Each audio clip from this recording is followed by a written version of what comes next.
আসসালামু আলাইকুম, সবাই কেমন আছেন? এই তো আলহামদুলিল্লাহ, আপনাদের দোয়ায় আমরা সবাই ভালো আছি। আজ দাওয়াত দেওয়া হয়েছে বাড়ির জামাইদেরকে, জামাইদের সাথে তা পুরা ফ্রি। তো সেই জন্য রান্নাবান্না করা শুরু। আমি সকালবেলা 9টা বাজে ঘুম থেকে উঠছি, তার আগে অনেক রান্না হয়ে গেছে। এখন আমার যেগুলো দায়িত্ব আমি ওগুলা রান্না করতেছি।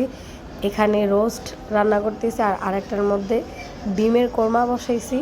এরপরে এটা আমাদের দ্বিতীয় দাওয়াত, আত্মীয় স্বজনের দেওয়া হয়েছে।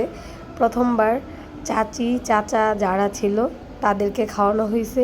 ওই ভিডিওটা আমার মোবাইল থেকে ডিলিট হয়ে গেছে, ওই ভিডিওটা আর দেখাইতে পারলাম না। এখানে বলতে বলতে আমার ডিমের কোরমাটা হয়ে গেছে, উপরে বেরেস্তা দিয়ে দিচ্ছি।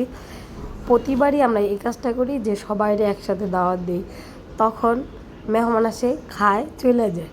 আমরা কারোর সাথে তেমন কথা বলতে পারি না, কারণ এত মানুষ একসাথে আসে, একজন আসে খাওয়া দাওয়া করে কিছুক্ষণ রেস্ট নেয় চলে যায়, কিন্তু আমাদের তো কাজ চলতেই থাকে। কারণ হলো একজন চলে গেলে আবার আরেকজনের জন্য সব রেডি করো। ওই কারণে এইবার আমরা আলাদা আলাদাভাবে সবাই দাওয়াত দিছি, যেন সবার সাথে সুন্দর মতো কথা বলতে পারি এবং তাদেরকে আপ্যায়নটাও সুন্দর মতো করতে পারি। কথা বলতে বলতে মুগ ডালের তরকারিটা হয়ে গেছে, তারপরে আম্মু পোলাও বসাই দিছে। এখানে ঘুম থেকে ওঠার আগে যেই যে তরকারিগুলো আম্মু রান্না করে রাখছে ওগুলো এখানে দেখাইতেছিলাম। এবার রোস্ট, পোলাও, কাবাব, গরু মাংসতে সীমিত রাখি নাই, কারণ যারা আসছে তারা সবাই একটু ঝাল খাবার পছন্দ করে, দেশীয় খাবার। এখানে আমি ভিডিও করার সময় সুমন আমাকে ডিস্টার্ব করতেছিল। যখন মোবাইলের ক্যামেরাটা সুমনের দিকে ঘুরেছি তখন সুমন চলে গেছে। আজ আমাদের বাড়িতে প্রথম গেস্ট চলে আসছে, মুস্কানে। তো আয়রাপুরে বলতেছিলাম তুমি মুস্কানের সাথে কথা বলো। মুস্কানের হাত যখন ধরছে মুস্কান তখন অনেক বেশি লজ্জা পাইছে। এখানে আমার বান্ধবী আর আমার বান্ধবীর জামাই চলে আসছে।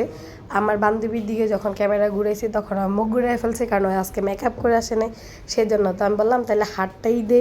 তারপর দেখলাম আমার বান্ধবী কী নিয়ে আসছে। এখানে অনেক কিছু আছে, কিন্তু সবচেয়ে ইম্পর্টেন্ট হলো পান সুপারি। আমার আম্মুর জন্য সব সময় নিয়ে আসে। সাথে শুধু আমার বান্ধবী না, ও আমার উকিল বোনও লাগে। এখানে সব খাবারগুলা ঠান্ডা হয়ে গেছে। তো সনি আর নয়ন এগুলারে গরম করতেছিল। এই তো জামাইরা বসে পড়ছে, আরও আসতেছে। বান্ধবী আমার জন্য ফেস প্যাক নিয়ে আসছে।